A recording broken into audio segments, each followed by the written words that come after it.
What's up? This is Randy Winter, guitarist with the red Jumpsuit Apparatus, and you're watching Inside the Setlist.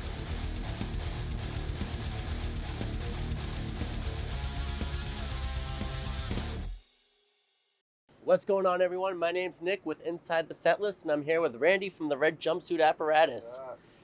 So just a few quick questions for you. Thank you for your time. Of course. So how's the tour going so far, and do you have any highlights? It's been awesome, man. Everything's been doing really well. We've been extremely productive as well. We've been doing a lot of production remotely on the road, doing a lot of engineering, recording.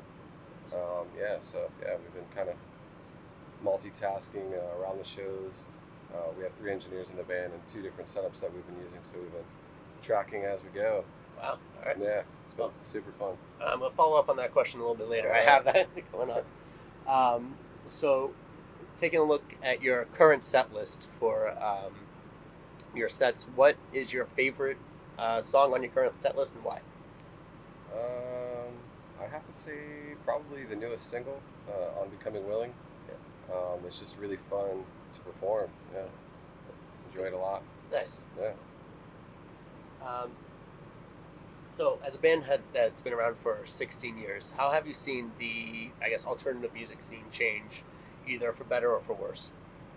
Well, everything kind of goes through, as Solomon said, cyclical patterns. So we've kind of already seen that as well. Like, we see parents now bring their children who listen to Jumpsuit, and so that's kind of cool to see.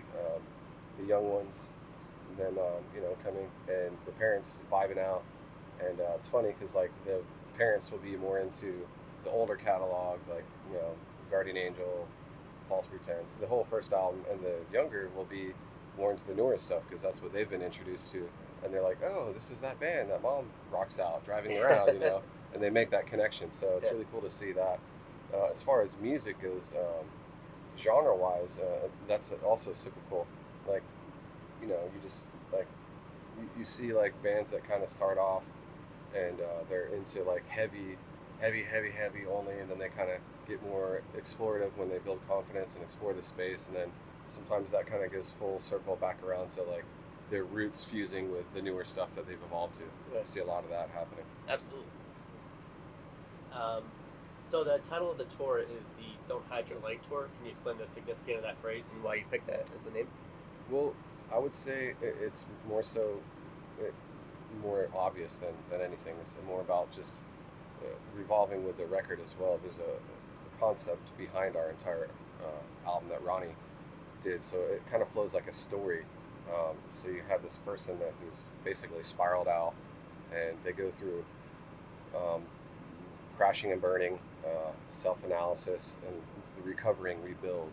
And when you rebuild, you become confident, not only with just yourself, but the way things are in life, and how they've become that way, and how your actions have had a ripple effect.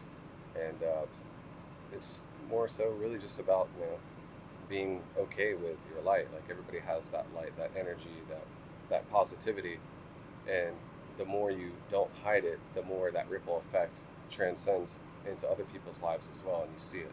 That's a great message there. Yeah. So, I guess from your perspective, what piece of advice would you give a new band just starting out?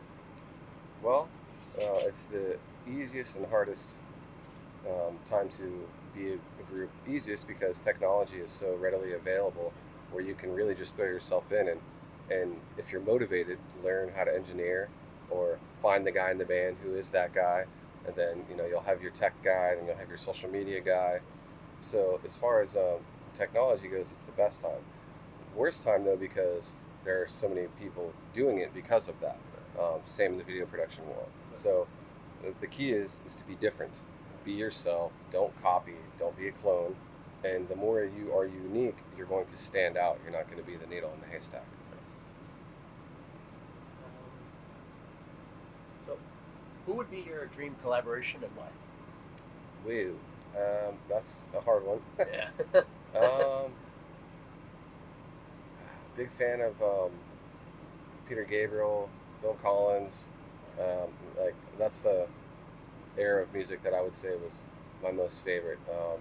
But more modern, I'd say like maybe Casey from Deer Hunter. I don't know. There's a ton of people. I could just go on and on and on. But yeah, there's a lot of super cool collab peeps that could just I'd be like yes. Yeah, now's the time. Yeah. All right. So, what goes into the writing process, and how has the writing process changed over the years? Well, really, at the core of it all, my brother Ronnie, he always really just kind of has a gift of just being able to crank out songs. There's never a time when we don't have songs in our what we call our back stock. Yeah. We just have tons of them. So what you end up doing is you look in your hat of catalog, whatever you want to call it, and the ones that really stand out seem to float at the top.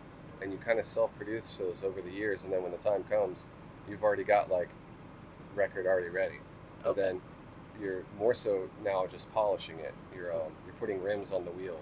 You're not necessarily reinventing it. You're just really just fine-tuning it and polishing it, and adding little unique characteristics to each member. They're adding their creative elements, and those all really are like the icing on the cake, so to say. But he's always already had a vast amount of songs. And then every once in a while we'll have unique situations too where like I'll have already recorded something and I'll send something over to him, and then we have a really good way of working together. We're brothers, so like I'll literally send the song already over, and then I'll leave the vocal off of it, so while he's jamming out in his car he can listen to it. Yeah. And then have his creative vibe there, and then usually it ends up going like that, and just Nice. it just meshes. Nice. So, do you find yourself normally having? You mentioned the backstock of songs, and so would you normally like just being pulling from those, or would you also kind of write songs? You also mentioned this album in the past had a particular story through it, so It's a little bit of both, a little bit actually. of both? Yeah. Okay. However, the last album was a little bit different because Ronnie had already had a few, and then when you decided you want to do a concept album with a storyline that starts from A and goes to Z, that makes things entirely different and Right. much more complex. So he had to spend a lot more time on that lyrically to make it a flow like that. Right. So that was a little different.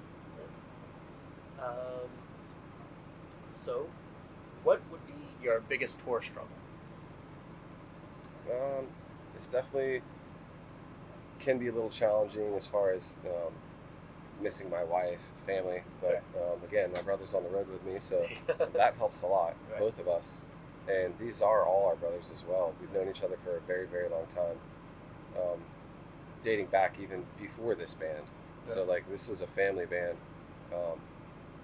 Like our TM Jesse, he was in two of the bands before this band.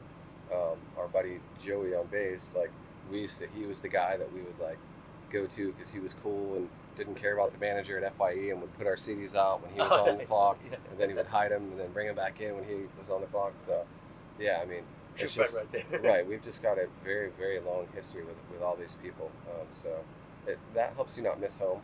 And then also, this is also a band that existed before technology is the way it is. Right. When we first started doing this, it was like Sidekicks and Blackberries. You didn't even have a legitimately reliable nav on your phone yet. Right. Like you still used maps or a TomTom or an actual navigation unit, which most people don't even know what those are anymore.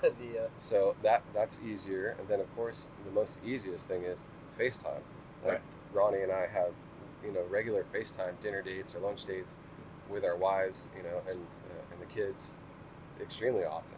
Right. Sometimes I'll even set it up before we go to bed, just so like you can wake up and just see her. And that just all those are huge comforts that didn't exist from the beginning, so we remember what it was like before. Right. So actually in reality it's not terrible, but you're always gonna miss who you love. So Glad to hear technology's making right. life a little easier there's on the some road. good things there. Yeah, it has done some good. You're right. I'd like to think more than bad. Yeah, hopefully the net works out. Yeah, as long as AI doesn't take over, I think we're going to be all right. Yeah, we should. All right, just a few more questions here. So, what does your current personal playlist look like? Wow. Well, it varies. What I've been really into recently, though, is oldies. I'm like a cyclical guy as well, bringing it back all the way back to like Beach Boys era, just Yes. rocking it. That's what I do. Just that whole time frame, Cool. super, super Yeah. incredible. Do you pull from what you listen to when you're in your writing phase? Every once in a while, yeah, Yeah. it'll pull into like a jazz element almost, like Nice. a deep soul vibe. Yeah, for sure. Cool. All right, and so I said I was gonna bring it back to this, but it seems like it's been a very, very busy time for the band. What can the viewers at home expect from the band in the coming months? Well, let's just say we're recording music while Right. we are on tour, so All right, 2 and 2 equals 4. all right. we'll leave it at that. Thank you so much for your time. We appreciate Thank it. you.